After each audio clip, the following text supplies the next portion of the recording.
জনগণের শাসন, জনগণের ক্ষমতা জনগণের কাছে ফিরিয়ে দেওয়া, আর সেই জায়গাটি নিশ্চিত করতে হবে।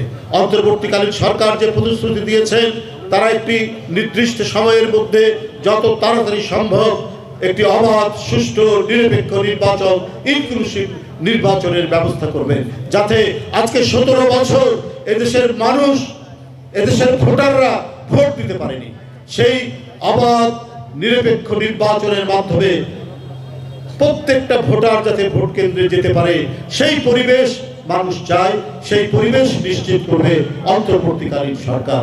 তার জন্য প্রয়োজনীয় যা যা ব্যবস্থা করা দরকার সেটা করবে, সংস্কার সেটা করবে। কিন্তু এটা যদি বারবার প্রলম্বিত হয়, এটা যদি দীর্ঘক্ষণ কালক্ষেপণ হয়, তাহলে কিন্তু আবার মানুষের মধ্যে নতুন নতুন প্রশ্ন দেখা দেবে। সুতরাং যে কথাটি আমরা বারবার বলে এসেছি, এই আন্দোলন তো 1 মাস 1.5 মাসের না। গণতন্ত্র ফেরানোর জন্য, শেখ হাসিনাকে প্রতিহত করার জন্য প্রায় 16 বছর এদেশের মানুষ রক্ত ঝরিয়েছে, এদেশের মানুষ নিজের জীবন দিয়েছে, এদেশের মানুষ নানাভাবে ক্ষতিগ্রস্ত হয়েছে। শেখ হাসিনা বিশ্বাস করে মারো, ধরো, আর আমাকে ক্ষমতা দাও, আমি ক্ষমতার মধ্যে বসবো। আর গণতন্ত্র বুঝি না, আমি মানুষের আইনের শাসন বুঝি না, বিচার বিভাগের স্বাধীনতা বুঝি না, আমি এগুলো কিছু বুঝি না।